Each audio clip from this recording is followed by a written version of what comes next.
Masyado na nga ba talaga tayong nakaasa sa Amerika? Masyado na ba talaga tayong nagpapabebe sa ating, claim diyan sa West Philippine Sea? Yan, pag-usapan natin yan ngayon mga kutsero dahil, medyo naging provocative dito si Senator Robin Padilla mga kutsero.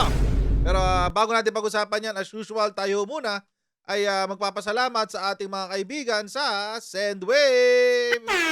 Okay, so kung kayo po ay nasa US, UK, Canada, Italy, France, Spain, Ireland, and Belgium, ay pwede na po ay magpadala ng inyong mga remittances dito sa Pilipinas sa pamamagitan ni Sendwave nang wala pong remittance fees. Ang gagawin nyo lang mga kutsero ay i-download ang Sendwave app, i-register nyo ba account details at pwede na po ay magpadala sa GCash, Cash Pickup at iba't ibang mga bangko sa Pilipinas. At kapag ginamit nyo po ang aking promo code sa inyong unang padala, na Coach Jarrett ay makakakuha pa kayo ng karagdagan $20 free credit. Ayan. So, pakigamit na po si Sendwave for all of your remittance needs, mga kutsero. Ayan.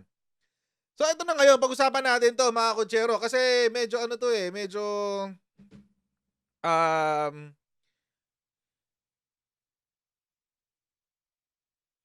so ito mga kutsero, pag-usapan natin to ngayon kasi medyo controversial to. This is a very, very controversial topic.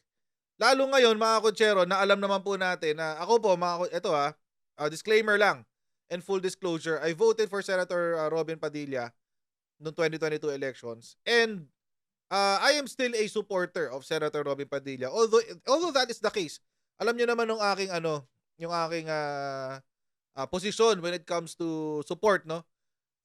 Kapag sa pagsuporta, pagpurihin, pag may tamang nagagawa at kapag meron naman sigurong questionable na pwedeng punahin, pwede rin naman nating punahin, hindi ho ba? So ito lang po no, naging topic po ng conversation sa Senado recently, etong very, very, very, very, very controversial na sinabi ni Senator Robin Padilla. Ang gagawin, ito, papasahin natin muna yung balita. Tapos panoorin natin yung video. Kasi yung video, yung una ko napanood. Anyway. So game, ito nga ang sabi. Masyadong nakaasa sa US. Robin Padilla hits allies help to to Philippine Coast Guard rather. Ayan. So ito na nga yung balita ni Politico. Medyo matagal lang to na September 12, 2 days ago. Senator Robin Padilla criticized maritime security officials for allegedly relying too much on the United States to counter China's aggression in the West Philippine Sea. Yan. During the Senate National Defense and Security Panel's hearing on the West Philippine Sea Tuesday, Padilla questioned the presence of U.S. Navy aircraft during the successful September 8 resupply mission to BRP Sierra Madre sa Ayungin Shoal. Ngayon kasi mga kutsero, sa mga hindi po nakakaalam or kung alam nyo na to, mas maganda. Kasi nitong nakaraan lang, di ba nagkaroon tayo ng resupply mission sa Ayungin Shoal. Kung nandoon yung naka-istasyon natin na BRP Sierra Madre.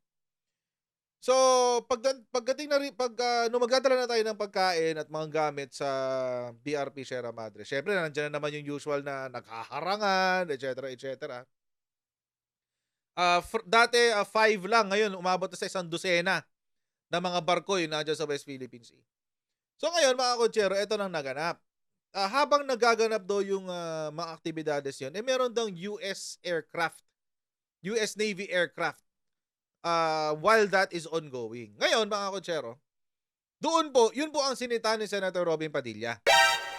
Yan, ang sabi, masyado tayong umaasa sa tulong ng Amerikano. Ayaw natin ang dating ang dating tayo lumakas lang ang loob dahil nariyan ang kano. Ayun ang sinabi ni Senator Robin Padilla.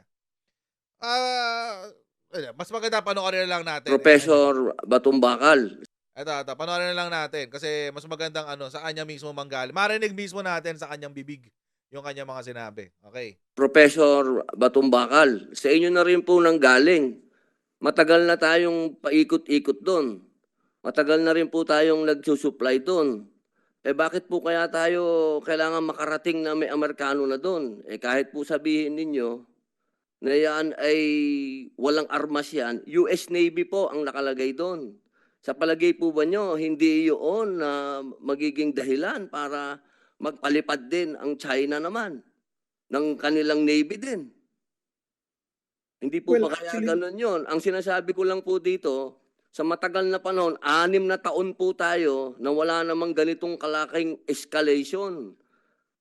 Nandito na po, may third party na. Eto po ba, sang-ayon pa kayo, Professor, na may third party na rito? 6 na taon na wala naman tayo, cat and mouse lang naman tayo diyan. Ngayon meron ng eh, sinasabi niyo po ba na pagka ito ay nag-escalate, papayag kayo na tayo'y mapunta sa escalation nito? well, una po, no, yung sinasabi po nating escalation in the first place po, nauna pong magpa-escalate ang China dyan nung tinayo po nila yung 3 military bases dyan sa loob ng Spratlys, Mischief Reef, Scarborough Shoal at Fiery Cross Reef. Mayroon pong 2 reconnaissance aircraft ang China na nakagaya nung sa US na naka-station po sa Fiery Cross kung hindi ako nagkakamali at manamataan na rin sila dun sa ibang bases nila. Mayroon pong 2 fast attack missile boats na naka-station sa Mischief Reef. Yan po yung pinakamalapit sa atin na umaaligid din dyan. At nung nga pong 2021, nabalita nga po na hinabol pa yung isang civilian na vessel natin na lula ng isang ABS-CBN crew. Yung pong PLA Navy, lagi po silang mayroong at least 2 o 3 warships na nakastasyon sa bawat isa dun sa 3 military bases nila dyan. Totoo Fiery naman Cross, yun. Mischief Reef at Subi Reef. Hindi na po yun nagbabago. So, kumbaga, dihado na talaga tayo dahil dinagdagan na po ng China yon even before dumating po itong mga Amerikano nitong taon na ito. Professor, lahat po ng binanggit nyo, nakita ko po lahat doon. Ako po kasi ay galing doon. So, totoo. Namin ni Pati Senator po yung Robin. mga base na sinasabi ninyo, nakita ko din po. Ang sinasabi ko po dito, sa loob po ng 6 na taon, hindi naman tayo nagkaroon ng ganitong escalation. Ang sinasabi ko pong maliwanag, bakit po tayo pumapayag ngayon na ganito na nag-escalate, meron ng Amerikano. Yun lang naman po, simple lang naman ko. Na-handle naman natin to ng 6 na taon na tayo-tayo lang. No, Na-handle we did ko nga not. yan, bangka lang dala ko eh. Bangka. Propose ko lang dyan, mga kutsero. Again, with all due respect kay Senator Robin Padilla and from coming from a person who supports you, Senator Robin. Kung sakali makarating man sa inyo tong video na to. I don't think the escalation is coming from us. Hindi naman po sa atin nanggagaling yung escalation. And I don't think during the past 6 years, we did not necessarily do any defense of the West Philippine Sea. Kaya po kaya po siguro sa pananaw ko lang naman, kaya rin merong ganyang escalation, quote unquote, is because we are now asserting our rights sa West Philippine Sea. For the past 6 years po kasi, and we have to admit, and this is very, very true, kahit sa ang partido po natin ito tanungin, mapa-Dilawan, mapa-DDS, mapa-Loyalista, kahit sino pong tanungin natin, it will be true kapag sasabihin po natin na tayo po talagang nanligaw sa China noong panahon ni ex-President Rodrigo Duterte. Totoo ho yan. At ako po, personally, pikit mata na lang po ako ng tiwala kay FPRRD nung ginawa po niya yan. Dahil sumusuporta din po ako kay FPRRD. Pero, as mentioned kanina, pikit mata ko na lang po talaga sinuportahan yan dahil nagtiwala po ako kay PRRD. It seems, yung pagtitiwala po natin na yun was not reciprocated. Hindi po naibalik, Senator Robin Padilla. Hindi po naibalik. Kahit tignan po natin yung, kahit sa pledges na lang, yung pledges na lang ang pag-usapan natin, out of 100% na kinumit nila, 5% lang ang na-deliver. So, and another thing is they want, hindi po nila nire-recognize yung ating soberenya, yung ating sovereign rights dito sa ating exclusive economic zone. And that is something, according sa constitution po natin, is something that we need to, the state actually, needs to defend. So, it wasn't even a cat and mouse if I'm going kung akong magtatanong. It's not even cat and mouse. Yun nangyari po last administration. Not even a cat and mouse. It's a total submission po, mga kutsero. Nagpapaalam tayo sa China pag tayo ay mangingisda. Ayan, di ba? Tapos kapag meron silang sinabi, medyo nagsasubmit talaga tayo. Pero nagpa-file tayo ng mga diplomatic protest, etc., etc. But nothing happened.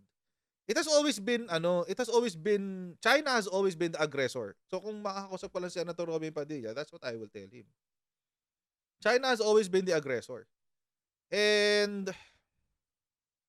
to think otherwise ngayon, pag-iisipin natin na hindi aggressor ang China. Parang ang lakas po maka-gaslight. Yun lang. Tuloy natin 'to. Yun lamang po. Hindi naman po siguro mahirap intindihin na hindi natin kaya itong panindigan. Hindi natin kaya na tayo umasa sa Amerikano. Dito sa usapin nito, sabihin natin na ang kanilang Coast Guard ay hindi civilian at yung atin ay civilian, ang tanong na malaki dyan, handa ba tayong mga Pilipino dito? At ito ba, hindi ito parang wagdatog lang? Na dito natin dinadala yung gulo? Ang gulo ng China at ng Amerikano sa Taiwan Bakit napunta na dito sa atin?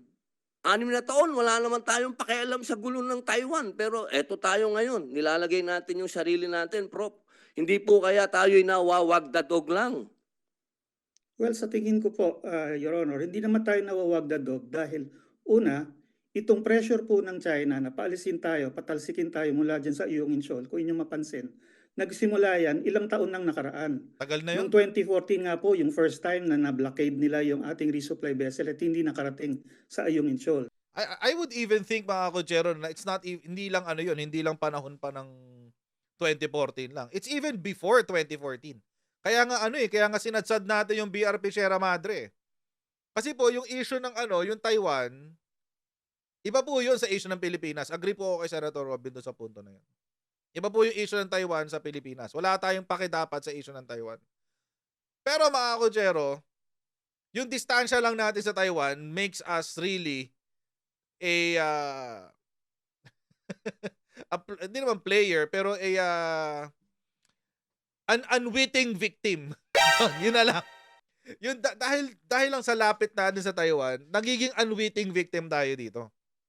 So, at yun po yung number 1. Point number 2 is that yung aggression po ng China is very, very evident. Hindi na po sila sumusunod sa international laws. Hindi rin po natin ma-exercise yung atin pong karapatan dahil hindi ho tayo dahil meron hong pinipilit yung pagpapalaya sa atin. And siguro, nagigets ko yung punto ni Senator Robin. Ang punto ni Senator Robin is, bakit tayo umaasa sa kano? Bakit hindi natin ipagtanggol yung sarili natin? Well, hindi naman talaga natin kaya. Pero, mga Kojero, why not leverage on what we have? Diba? Parang lang yan parang hedging. Nagle-leverage ka lang naman Meron kang mga kaalyado, meron kang 50 years na existing na more than 50 years actually. What they call this, Mutual Defense Treaty. So, leverage on that. Leverage on your alliances with South Korea and Japan and Australia, New Zealand, or Australia to be more specific. Hindi naman kailangan na hindi Pilipinas lang to, laban lang ng Pilipino to. Not necessarily. Sa mga away kalsada nga, humihingi tayo ng rest back Di ba? Away kalsada nga, humihingi tayo ng rest back sa sa gera pa or sa possible gera pa, di ba? Hanap tayo ng natin kasangga. Yun na lang. Away kalsada nga, may rest back Siyempre, di ba? Anyway, tuloy natin. That was March 2014. It was only the month later na napasukan natin, napilitan tayo mag-airdrop ng supplies dahil doon.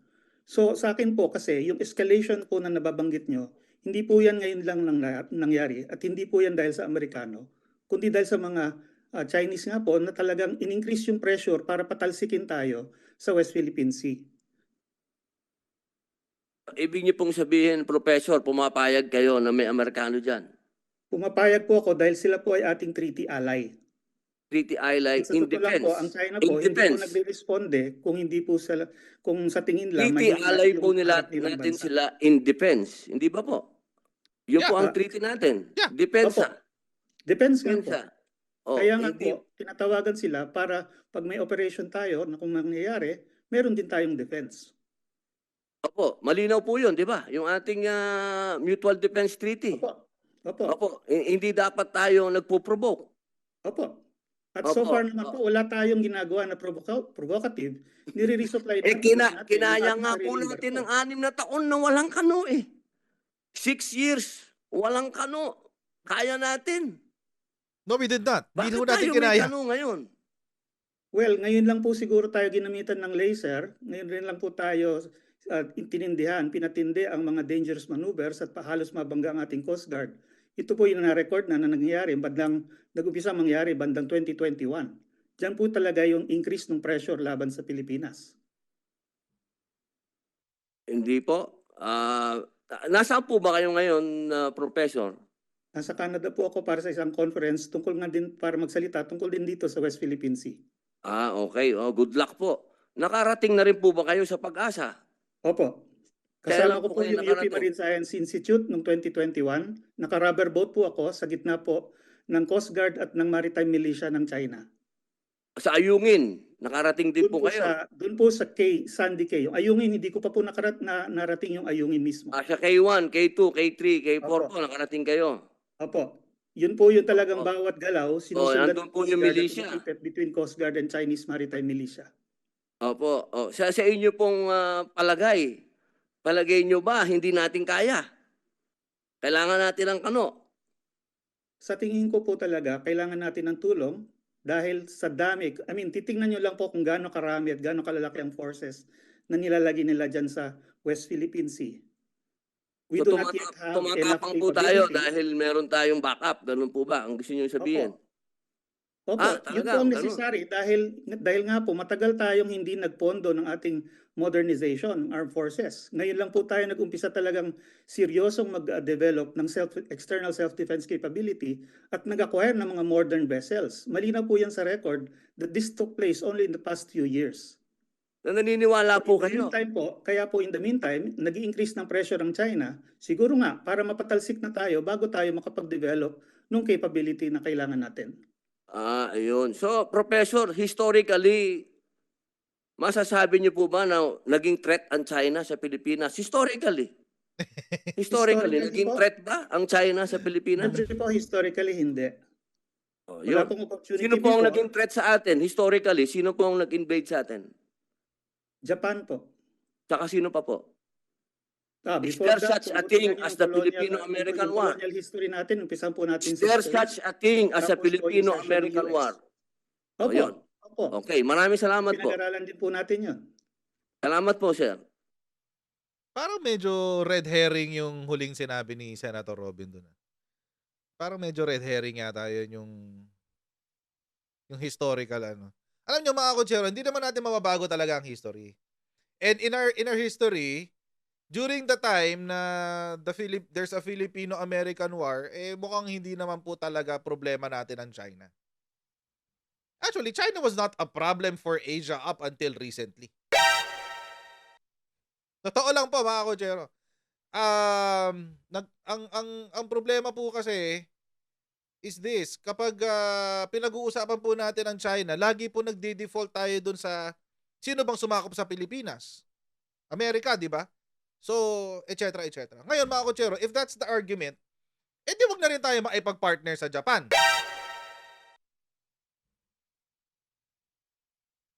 Di ba? If that's the argument. Kasi we also have a very, very bad history with Japan.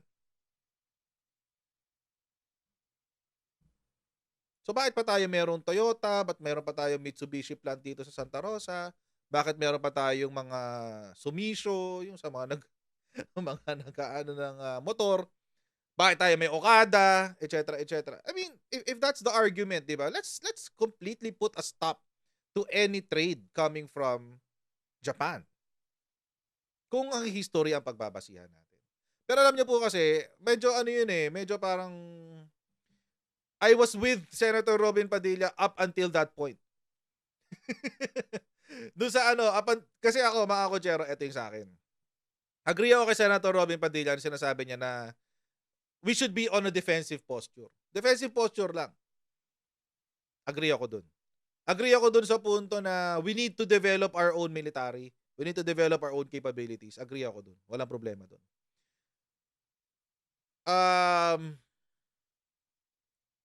Kaso, and I'm not a supporter of Jay Batong Bakal, by the way, mga kotsero. Baka sabihin ng mga DDS dito, kung Jared Dilawan na, uma-agree kay Batong Bakal, etc. Alam nyo, mga kotsero, again, this has nothing to do with colors, politics, or whatever. This already has something to do with our sovereignty, including sovereign rights. Including sovereign rights. Kaya nga po, mga kotsero, kailangan nun nating isipin ito. Kapag po tayo, pupunta po tayo ng Ayungin at tayo ay magre-resupply, we are only acting based on our sovereign rights. It's not a provocation, mga kotsero. And doon po, sa punto na yun, medyo nag-disagree ako kay Senator Robin. Kapag pumunta po tayo ng Ayungin, hindi po tayo nagpo-provoke. We're not. We're only acting based upon our sovereign rights. Kapag ang mga mangingisda po ay nangingisda sa mga lugar kung saan pinamumugaran ng mga Chinese maritime militia at hinaharang-harang po sila, we are only acting upon our sovereign rights. Based on what? Ano po ang legal basis natin? Our legal basis is UNCLOS. UNCLOS po, mga kotsero. UNCLOS po ang ating legal basis. Sino po ang walang legal basis? China. China po ang walang legal basis. Kaya nga po, mga kotsero, kaya po tayo nagpo-protesta. Kasi mga kotsero, kung wala ho tayong legal basis, bakit pa tayo nandyan? Why risk it? Huwag na tayong sumugal. Bakit pa? Bakit pa hindi inabrogate ni FPRRD ang VFA? Dapat inabrogate na niya nung panahon pa lang na siya yung nakaupo. Kung hindi po importante sa kanyang West Philippine Sea. So let's not fall into the trap, and I would also advise Senator Robin to think about it. Kung makakausap ko siya, hindi ko naman siya nakakausap eh. I would also advise him to think about it. Or think about that statement. Yung tayo yung nagpo-provoke, parang medyo pag-isipan ho natin ng konti.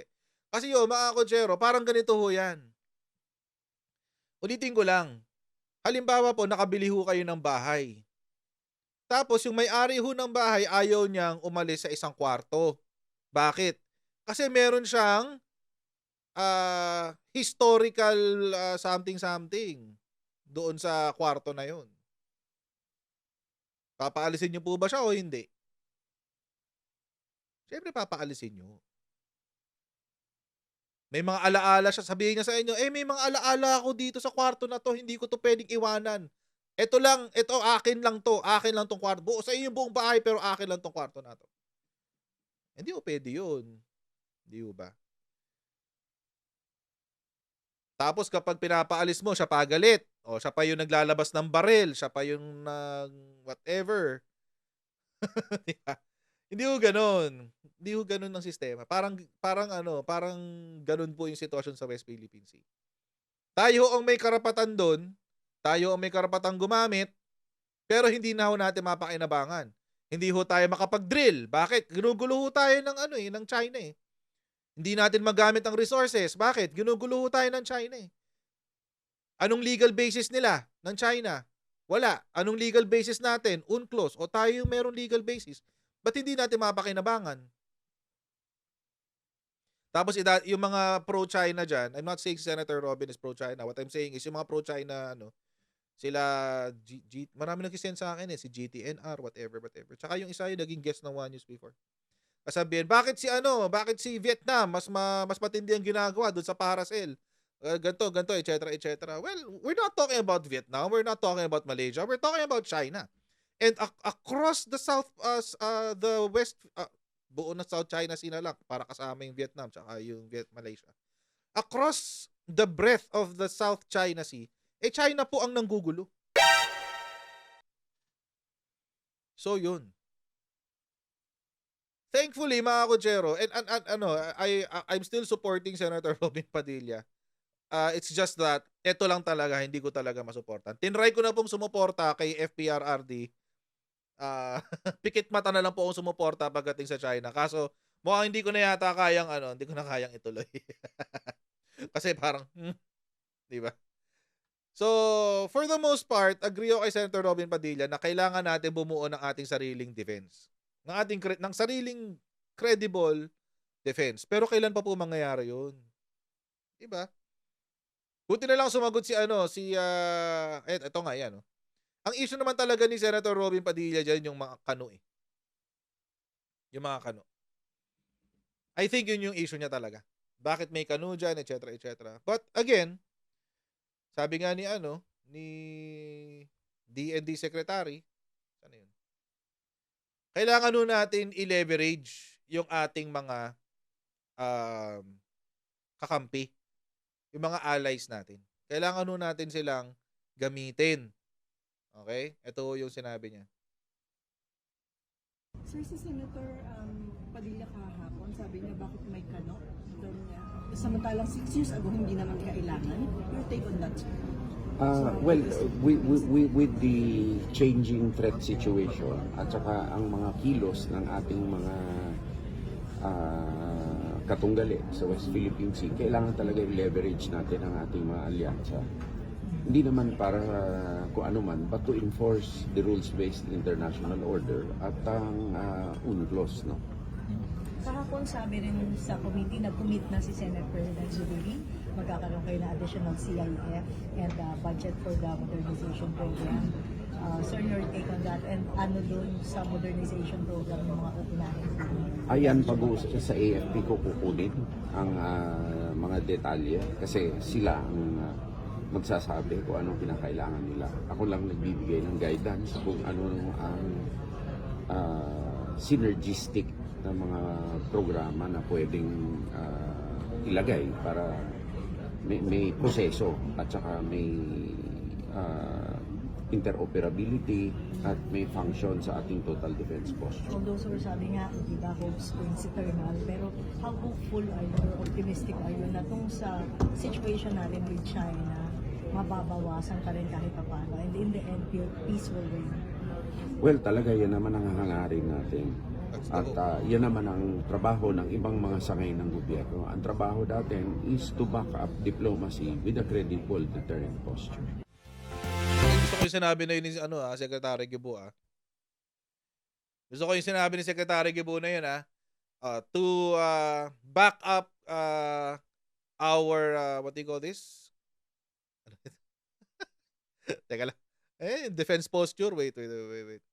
Trabaho ng ibang mga sangay ng gobyerno. Ang trabaho natin is to back up diplomacy with a credible deterrent posture. Yun, back up diplomacy with a credible defense posture. Gusto ko yun Lodi talaga to si Secretary Gubo So tama, ako po agree po kay Secretary Gubo. We need to leverage on our alliances.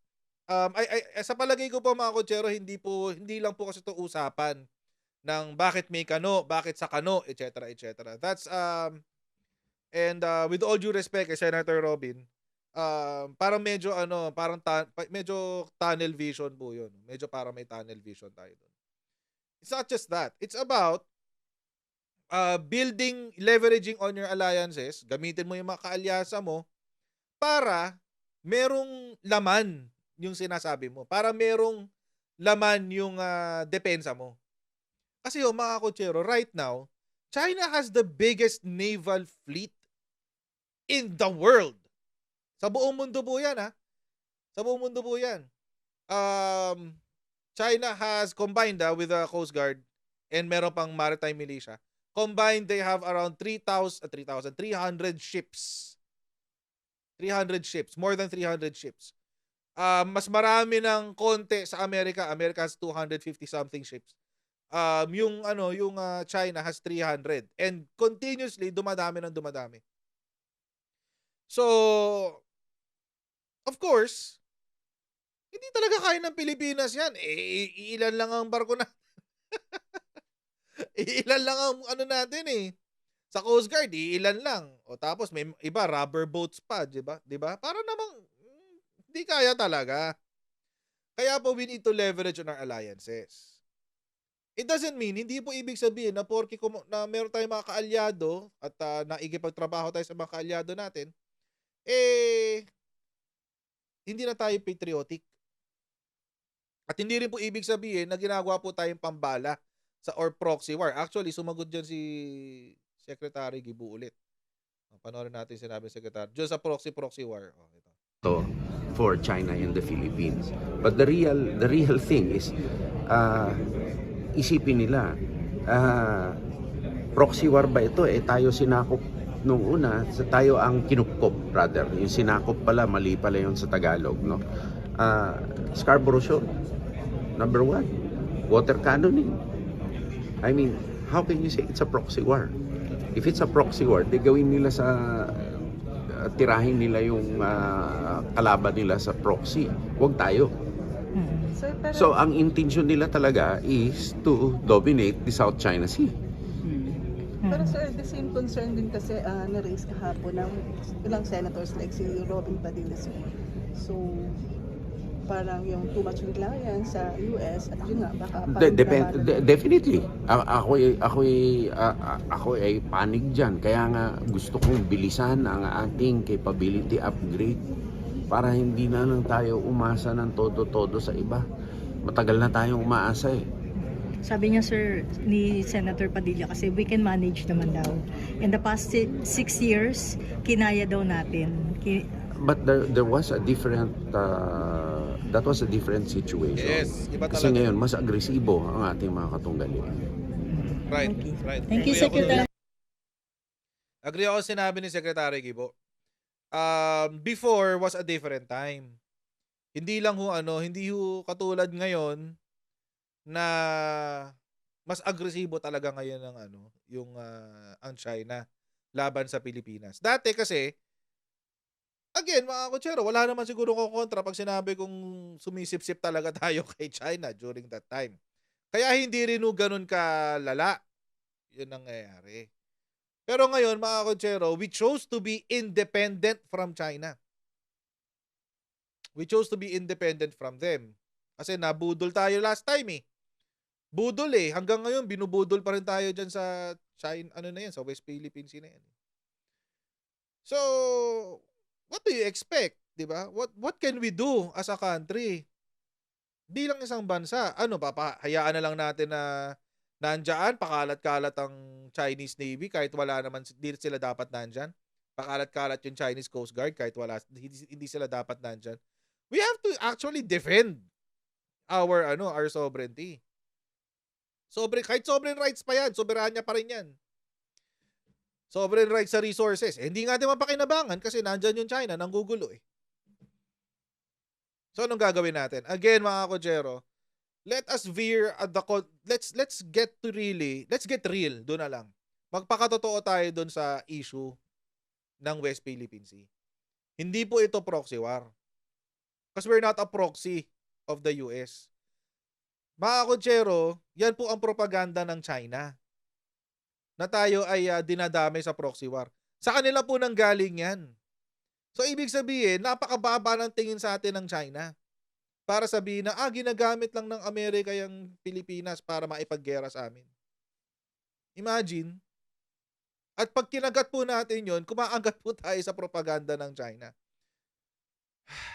Sana po sana po Senator Robin will change his mind one of these days. Sana po. Ay, naka. Pangalawa po, we are not escalating. Propaganda rin po ng China yan. Hindi po tayo ang manggugulo sa West Philippine Sea. Tayo po ang ginulo. Tayo po ang ginulo dyan. At sasabihin po ng mga pro-China advocates dyan, hindi, Pilipinas ang nanggulo kasi China ang may historical claim dyan. Ang sagot po doon ay hindi. Nung pumirma po ang China sa UNCLOS, nawala na po sila ng karapatan sa kanilang historical right na maghabol wherever it is. Pumirma sila sa UNCLOS eh.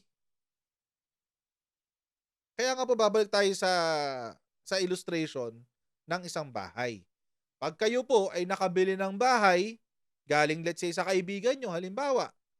Tapos, pagbayad nyo at lilipat na kayo, sasabihin sa inyo ng kaibigan nyo, Teka lang, binenta ko yung bahay pero hindi itong kwarto na to, ha? Akin pa rin tong kwarto na to. Bakit? Kasi may mga alaala ako dito, may history ako dito. May mga memories ako dito. See how absurd that is. Bakit po nandyan ang China? Kasi ang habol nila yung resources. Yun po ang habol nila. Lalo na yung pag-control sa choke point nila. Choke point kasi nila yan eh. So kailangan nila, feeling nila, kailangan na protektahan kasi nakadepende yung kanilang national security dyan.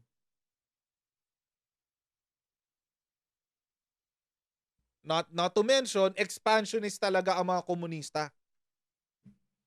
Komunista yan eh. Akala ko ba galit tayo sa mga komunista? Di ba? Yung mga NPA, ayaw nyo. Pero yung mga Chinese Communist Party, okay sa inyo. Anyway. Again, mga kutsero, with all due respect kay Senator Robin Padilla, I voted for him, I supported him, and sa ibang issues, I support him. Sa ibang issues, lalo sa charter change. I support him there. Pero pagdating dito sa